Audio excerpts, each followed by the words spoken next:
ఆనందపురం అనే గ్రామంలో ప్రకాష్ అనే పేదవాడు ఉండేవాడు. అతడు రోజూ అడవికి వెళ్ళి కట్టెలు కొట్టి అమ్మితే కాని వారి జీవితం కొనసాగేది కాదు.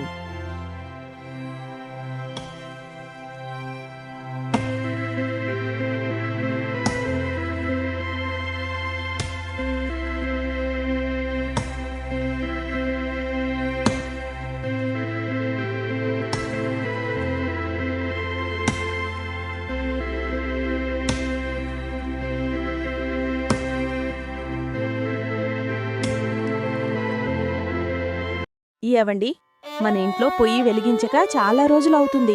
మన పాప అన్నం తినక చాలా రోజులవుతుంది. కాస్త ఎండిన కట్టెలైనా తండి, ఇంట్లో సరుకులు కూడా లేవు అంది. పార్వతి, ఏమి చెయ్యమంటావ్? నేను నిన్న అడవికి వెళ్ళి తెచ్చిన కట్టెలు పుచ్చులు ఉండటం వల్ల ఎవ్వరూ కొనలేదు. ఈరోజు అడవిలో ఇంకా లోపలికి వెళ్ళి కట్టెలు కొట్టుకొస్తాను పార్వతి. నేను పోయొస్తా.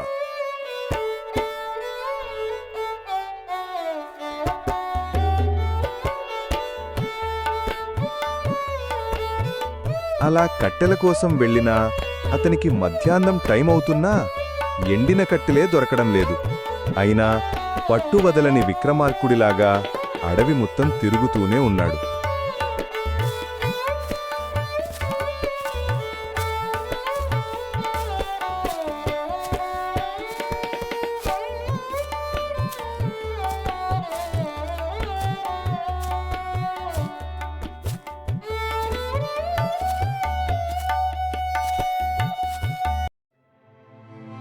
అలా తిరుగుతున్న అతనికి ఒక కొత్త మార్గం కనిపిస్తుంది.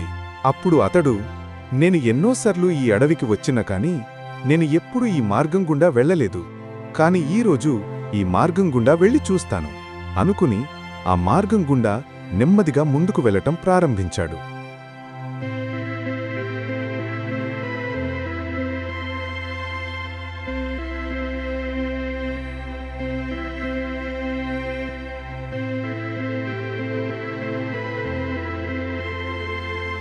అలా ఆ మార్గం గుండా వెళ్ళిన అతనికి ఒక పురాతన ఆలయం కనిపిస్తుంది.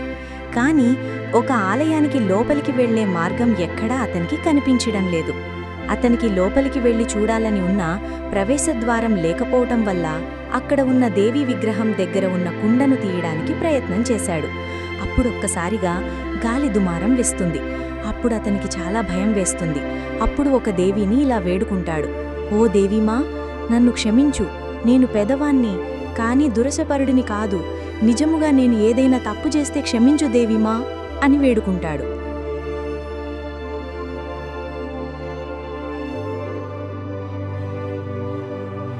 కాని ఆ పేదవాడు కూడా తెలియదు ఆ దేవిమ్మ ద్వారా అతని జీవితం మారుతుందని.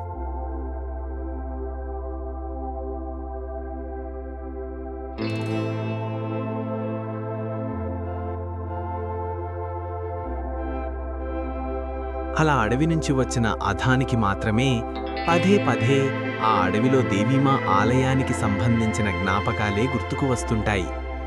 అతను అడవిలో చూసినా ఆ దేవీమా ఆలయాన్ని మర్చిపోలేకపోతున్నాడు.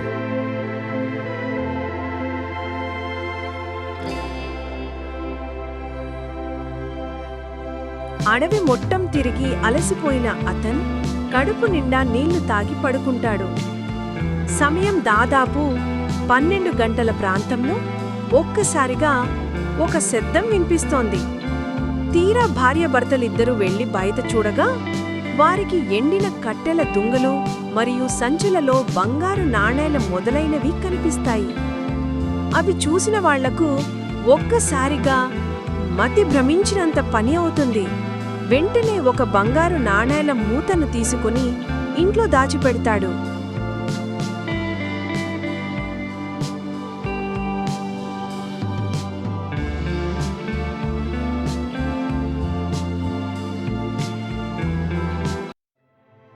అలా రాత్రి సమయంలో బంగారు నాణేలు, సంచి మరియు కట్టెల దుంగల్ని చూసిన ప్రకాశం మరుసటి రోజు ఉదయాన్నే దేవీమా ఆలయానికి చేరుకుని దేవీమా కోసం ప్రార్థిస్తూ ఉంటాడు.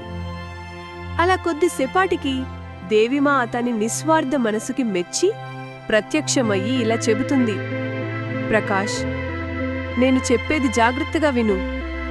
నీకు ఐశ్వర్యం వచ్చిందని ఎప్పుడూ ప్రగల్భాలకు వెళ్ళకు. డబ్బు ఉన్నా లేకపోయినా ఎప్పుడు నువ్వు సక్రమ మార్గంలోనే కష్టపడి బ్రతకాలి. అప్పుడే మనిషి జన్మకు అర్థం. అలాగే లేనివారికి ఎప్పుడు సహాయం చేస్తూనే ఉండాలి. ఇవన్నీ నువ్వు సక్రమంగా నెరవేరిస్తే నీ దగ్గర ఐశ్వర్యం ఉంటుంది, గుర్తుపెట్టుకో. ఎవరైతే డబ్బు మీద ఆశతో ఉండారో వారికి నేను ఇచ్చే ఐశ్వర్యం నిలవదు అని దేవీమా ప్రకాశంతో చెప్తుంది.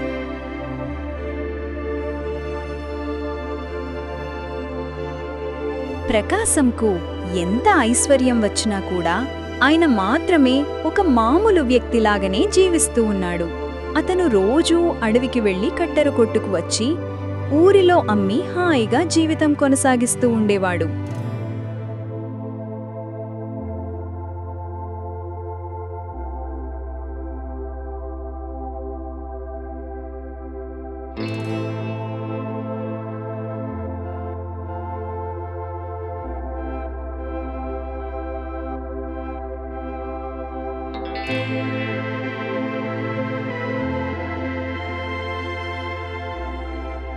ప్రకాశం దగ్గర అలా చూడగా నీ బోలెడంత సంపద జమవుతుంది. పట్నంలో ఉన్న ప్రకాశం తమ్ముడికి ఈ విషయం తెలుస్తుంది. తమ్ముడు చాలా స్వార్థపరుడు. ప్రకాశంకు ఈ సంపదంతా అడవిలో ఉన్న దేవిమార ద్వారా వచ్చిందని తెలుసుకుని ఎలాగైనా దేవిమా ఆలయానికి వెళ్ళాలని అనుకుంటాడు.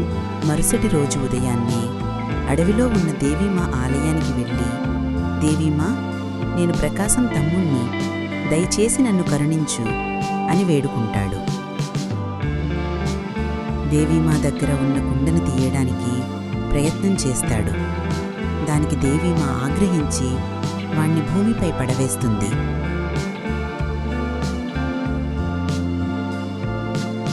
అలా దేవిమా ఆలయం దగ్గర పడిపోయిన ప్రకాశం తమ్ముడిని ప్రకాశం ఇంటికి తీసుకువెళ్తాడు. అప్పుడు ప్రకాశం తమ్ముడికి అతను చేసిన తప్పు అర్థమయ్యి ఇంకెప్పుడూ తప్పులు చేయనని నిర్ణయించుకుని రోజూ అతని అన్నతో కలిసి అడవికి వెళ్లి కట్టేలు కొట్టి తీసుకుని వచ్చి అమ్మేవాళ్ళు.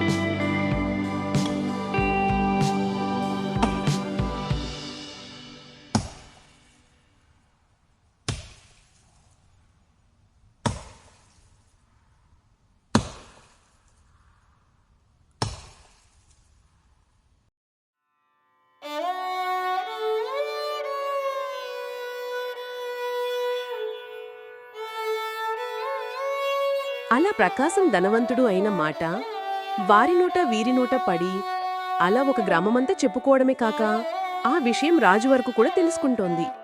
వెంటనే రాజు ప్రకాశంని తీసుకుని ఆ మహిమగల దేవిమ ఆలయానికి వెళ్తారు.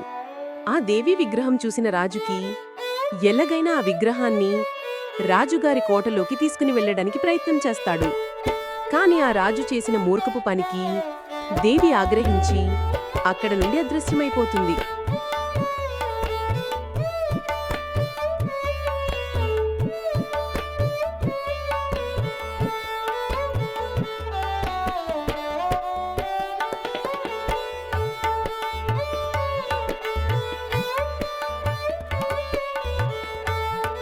అలా దేవిమా కరుణ వల్ల ప్రకాశం ఆ గ్రామంలోనే చాలా ధనవంతుడవుతాడు.